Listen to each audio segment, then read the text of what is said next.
मैं हूं आलिया और आप देख रहे हैं breaking barriers with Alia Shah. Welcome to my show. आज के अपने प्रोग्राम में दो खबरों पर हम बात करेंगे। पहली खबर कल का जो व्लॉग किया था उसके हवाले से है और उसके अलावा एक बहुत दिलचस्प खबर है, उस पर बात करूंगी।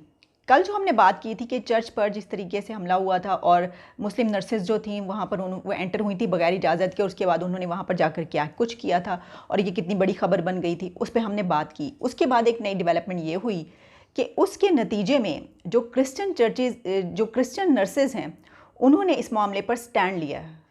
क्रिश्चियन नर्सेज ने इस मामले पर स्टैंड लिया है और उन्होंने अपना एक मैसेज रिकॉर्ड किया और वो मैसेज उन्होंने रिकॉर्ड करके उसकी वीडियो सोशल मीडिया पे डाली और उसमें उन्होंने उनके कुछ रिजर्वेशंस हैं, उनके कुछ तहफ़्फ़ुज़ात हैं जो उन्होंने बयान किए हैं। उन्होंने हुकूमत पाकिस्तान और पाकिस्तान के लोगों को कुछ कहा है।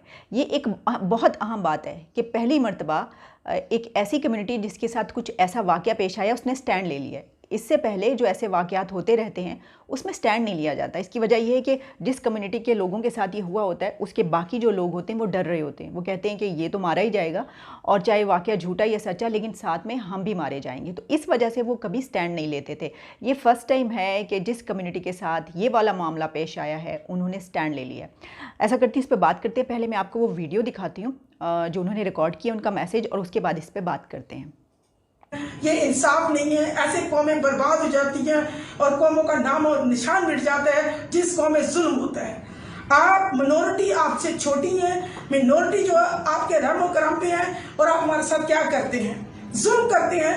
नर्सिंग ऐसा एक प्रोफेशन है, नर्सिंग ऐसी एक खिदमत करती है जिस वक्त दुनिया में लोग नर्सिस को अप्रिशिएट कर रहे हैं और वो हमारे साथ क्या कर रहे हैं।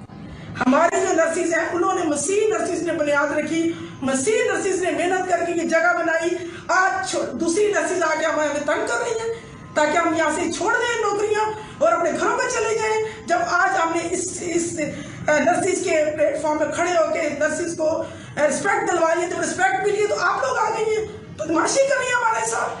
क्यों मजबूर कर रही हैं कि हर नर्स अपने घर से निकले और हम एहतजाज करें और दुनिया देखे कि पाकिस्तान में नर्सिस के साथ क्या हो रहा है। खुदारा होश के नाखून ले गवर्नमेंट पाकिस्तान, इमरान खान और हमारे जितने भी बड़े लीडर्स हैं, हमारे जितने भी कानूनदान हैं, चीफ जस्टिस साहब आपसे खुदारा हाथ जोड़ के मैं इंतजार करती हूँ कि ये ब्लास्फेमी के केस को देखिए। ये जो जातियत में लेके आगे हैं, ये जो जाति पर्सनल एक नर्स को हर हॉस्पिटल में ये किया जा रहा है, इस पे कानून को जो है इसको मुमकिन बनाया जाए और ये जुल्म ना किया जाए हमारे साथ। ये जो कानून को ना अपनी जातीय तेल का इस्तेमाल करते इस प्लेटफॉर्म को बंद किया जाए, वरना हमारा सब्र का पैमाना लबरेज हो जाएगा। खुदारा मैं आपसे इल्तमास करती हूँ कि ये जो प्रोफेशन है इसको पीसफुल रहने दीजिए, इसको खिदमत के लिए रहने दीजिए, उसको बदमाशी और दहशतगर्दी के लिए इस्तेमाल ना करें।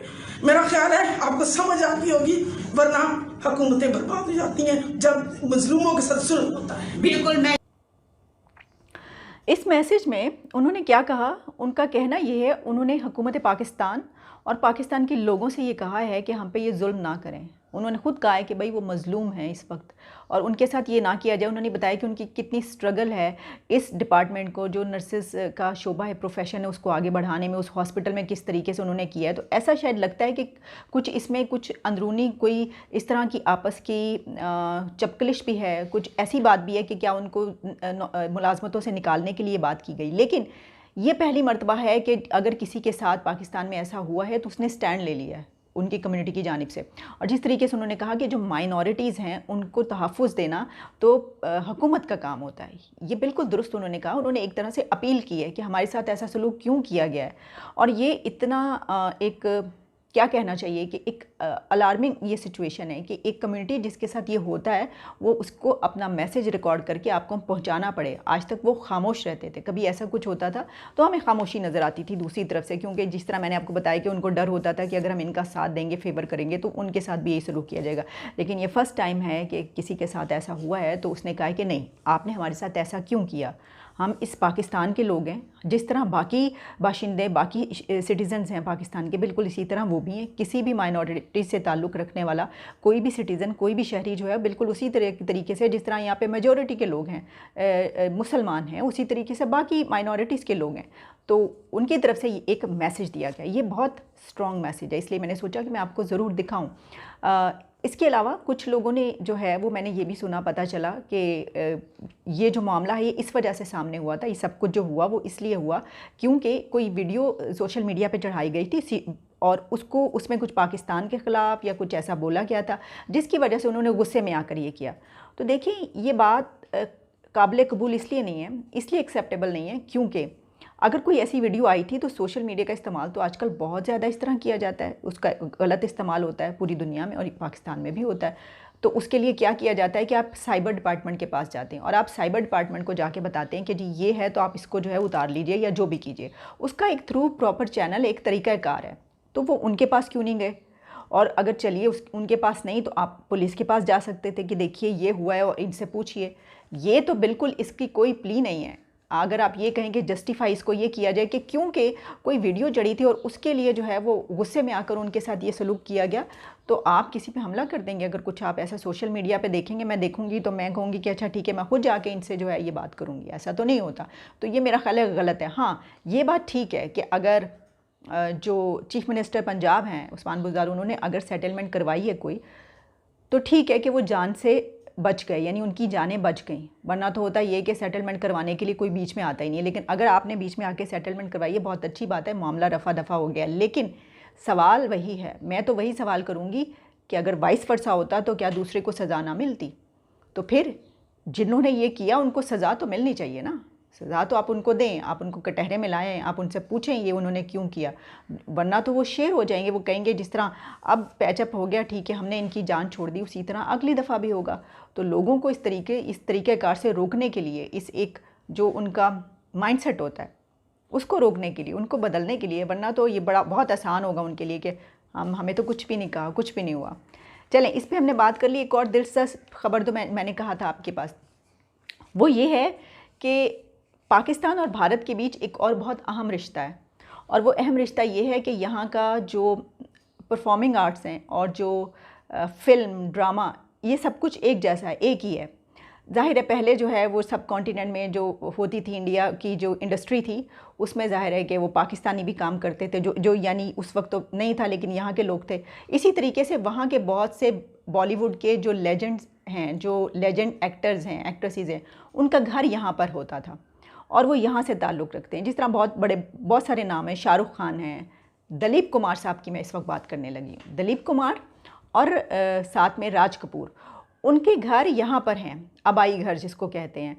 तो वो यहाँ पर हैं और उसके मुतालिक ख़बर ये है कि पाकिस्तान उनको म्यूज़ियम बनाने जा रहा है। पाकिस्तान ने दिलीप कुमार और राज कपूर के घरों को म्यूज़ियम बनाने का दर्जा देने का फ़ैसला कर लिया है। इस सिलसिले में जो वहाँ पर लोग रहते हैं उनसे बातचीत चल रही है। अच्छा, जब मैंने इसकी सारी हिस्ट्री देखी तो उसमें आया हुआ था, मैंने कहा अच्छा चलिए, ख़बर तो अभी की है लेकिन मैं देखूँ कि कब से चल रहा है ये मामला। तो वो बताया गया कि वो मामला कोई 2011 से चल रहा है। वहाँ पे जो लोग रहते हैं वो उसको छोड़ने को तैयार नहीं है, उस जगह को अपने, क्योंकि ज़ाहिर है डेकेड से वो रह रहे हैं, उनका घर है वो, और वो ये कह रहे हैं कि इसकी कीमत जो है उन्हें अच्छी चाहिए। अच्छा, कीमत बताने से पहले मैं आपको ये भी बताऊं कि मैं दिलीप कुमार साहब का घर देख चुकी हूँ। जब मैं पेशावर काफ़ी साल पहले गई थी तो मैंने देखा था, और बाकायदा वो घर देखने के लिए हम वहाँ पे गए थे। और वो एक हवेली नुमा है और बहुत ही तंग रास्ते हैं, गलियाँ हैं, पुरानी बहुत ज़्यादा, और बिल्कुल हवेली नुमा इस तरह का घर है वो कि लगता है कि बस अभी जो है गिर जाएगा, यानी इतना पुराना घर है वो, देख कर लगता है। लकड़ी के बड़े बड़े दरवाजे जो आप देखते हैं ना कभी पुराने, उस तरह के, और फिर वो हवेली नुमा जो एक बना होता है, स्ट्रक्चर होता है, वो है। और जाहिर है कि उसकी कीमत इस वक्त बहुत ज़्यादा तो नहीं होगी अगर आप वैसे देखेंगे, लेकिन क्योंकि अब उसको म्यूज़ियम बनाया जा रहा है तो वहाँ के जो लोग हैं जो रहते हैं, उन्होंने कहा है, उनको जो हुकूमत की तरफ से कीमत दी गई वो 80 लाख पहले कही गई 2 घरों की, तो वो उस पर नहीं माने। फिर उसको बढ़ा के तकरीबन 1 करोड़ से ज़्यादा, 1.5 करोड़ के करीब कर दिया गया, वो उस पर भी नहीं माने। फिर अब हुकूमत ने 3 करोड़ तक किया है, लेकिन वो उस पर नहीं मान रहे। और उन्होंने जो प्राइस दिया गवर्नमेंट को वो है 35 करोड़। उन्होंने कहा 35 करोड़ में, और इसके अलावा जो हमारा इसमें नुकसान हुआ है, होगा, आप उसके भी हमें पैसे दें। और साथ में उन्होंने 1-2 बातें और भी कही हैं। जो उन्होंने डिप्टी कमिश्नर को ख़त लिखा है उसमें जो वहाँ के रहने वाले, उन्होंने कहा है कि ये आप गलत कर रहे हैं। इसकी वजह ये है कि ये जो घर हैं ये इस काबिल नहीं है कि इनको आप म्यूज़ियम बनाएं, यानी ये कि बिल्कुल गिरने वाले हैं और ये नहीं, कोई फ़ायदा नहीं होगा, आपको नुकसान होगा। लेकिन सोचने की बात यह है कि अगर उनको फ़ायदा हो रहा है, आपको पैसे दिए जा रहे हैं और ये घर इस काबिल नहीं है, तो आपको तो खुश होना चाहिए। तो इसका मतलब ये हुआ कि असल में वो घर हैं ऐसे, उनकी एंटीक वैल्यू बहुत ज़्यादा है क्योंकि वो एक हेरिटेज है और अब उसको म्यूज़ियम बनाया जाएगा। उस म्यूज़ियम को अच्छी बात ये है कि अब इंडिया से और पूरी दुनिया से लोग आएंगे यहाँ पर। ज़ाहिर है कि जो बहुत शौकीन होते हैं और जो फ़ैन होते हैं इतने बड़े बड़े एक्टर्स के, वो तो देखने के लिए आएंगे जब ये एक म्यूज़ियम बन जाएगा। तो ये एक बड़ी ज़बरदस्त बात है, बहुत अच्छी मुझे लगी ये ख़बर। मैंने कहा मैं ये ज़रूर शेयर करूँगी क्योंकि उनके जो दिलीप कुमार साहब के जो फ़ैन्स हैं वो पाकिस्तान में भी मौजूद हैं, इंडिया में भी मौजूद हैं, पूरी दुनिया में मौजूद हैं। अच्छा, मैं इस हवाले से पढ़ी थी कि कुछ ये भी ख़बरें मुझे मिली साथ में देखते हुए कि जो ऋषि कपूर साहब हैं, ऋषि कपूर और रणधीर कपूर 90s में आए थे यहाँ पर और वो उन घरों में गए थे देखने के लिए। उस वक्त एक फ़िल्म बन रही थी, ऋषि कपूर साहब ने शायद बनाई थी हिना फ़िल्म, जिसमें ज़ेबा बख्तियार जो पाकिस्तान की थी उन्होंने उसमें काम किया था। तो इसलिए वो ज़ेबा बख्तियार का इंटरव्यू लेने आए थे, उनसे मिलने के लिए यहाँ पर आए थे। तो उस वक्त वो जो अपने घर देखने गए थे और वहाँ से उसके बाद उन्होंने उस ज़मीन की अपने घर से मिट्टी उठाई थी और वो मिट्टी वो अपने साथ ले गए थे। उन्होंने चूम के अपने माथे को लगाई थी कि ये उनके पुरखों की है, यानी ये कि उनके जो इससे पहले पृथ्वीराज, क्योंकि कहा जाता है कि ये जो घर बनाए थे पेशावर में, ये पृथ्वीराज कपूर ने बनाए थे, उन्होंने बनाए थे। तो वो मिट्टी अपने साथ ले गए थे। अच्छा, इसके अलावा जो दिलीप कुमार साहब हैं वो 2 टाइम्स पाकिस्तान विज़िट कर चुके हैं, 2 मरतबा वो पाकिस्तान आ चुके हैं और वो भी अपने घर गए थे और उन्हें बाकायदा जो है बड़े प्रोटोकॉल के साथ सब कुछ, ज़ाहिर सी बात है, और इस तरह उनको वहाँ पे ले जाया गया था। और उन्होंने फिर उसके बाद कुछ अर्सा पहले, कुछ साल पहले की बात है कि उन्होंने एक सोशल मीडिया पे अपने घर की एक तस्वीर जो है, बल्कि एक जर्नलिस्ट है जिन्होंने उनके घर की एक तस्वीर उनको टैग की थी, तो वो इतना खुश हुए थे कि उन्होंने कहा था कि और भी जितने लोग हैं अगर किसी के पास मेरे घर की तस्वीरें हैं तो वो भी उसको शेयर करवाएं। फिर काफ़ी तस्वीरें उनके घर की शेयर हुई थी और फिर उन्होंने भी अपने एंसेस्ट्रल जो होम था ये वाला, इसकी काफ़ी पिक्चर्स वहाँ पर सोशल मीडिया पे शेयर की थी। फिर उनकी कुछ यादें इससे वाबस्ता हैं, तो मैं पढ़ी थी उसमें उन्होंने अपने घर के मुतालिक लिखा हुआ था कि वो कहाँ पर कौन सा कमरा था। और उन्होंने कहते हैं जो उनकी वालदा थी वो हर वक्त किचन में काम करती रहती थी, हर वक्त, हालांकि किचन में धुआं भरा रहता था आग की वजह से, लेकिन इसके बावजूद वहाँ पे काम करती थी। और वो छोटे से थे और उनका पल्लू पकड़ के जो है उनके साथ साथ हर वक्त वो जिधर भी जाती थी फिरते रहते थे। फिर उन्होंने ये भी बताया कि वो गर्मियों में ऊपर जो है वो चांदनियाँ बिछा के जो है उसके ऊपर नीचे ज़मीन पर सोया करते थे सब लोग। फिर एक बड़ा ही दिलचस्प वाक़या, वो भी मैं आपको बता दूँ, फिर इसको ख़त्म करते हैं।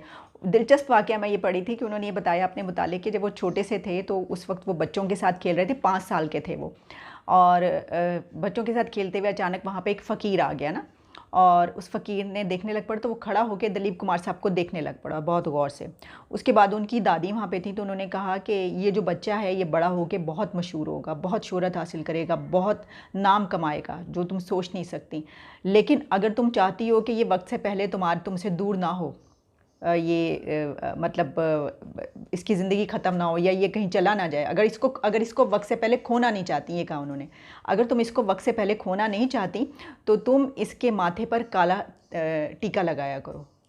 तो उसके बाद से उन्होंने कहा कि मेरी दादी ने शाम को ये किया कि मेरे जो उनके सर के सारे बाल थे वो उतार दिए, उनको जो है वो टेंड कर दी उनकी, और उनके सारे, और उसके बाद उनके माथे पर जो है वो टीका लगा दिया। और फिर वो काफ़ी अर्सा, काफ़ी साल तक वो ऐसे ही रहे। और कहते हैं जब वो स्कूल जाया करते थे तो बड़े परेशान रहते थे क्योंकि उनके जो क्लास फेलोज थे वो उनका मजाक उड़ाया करते थे।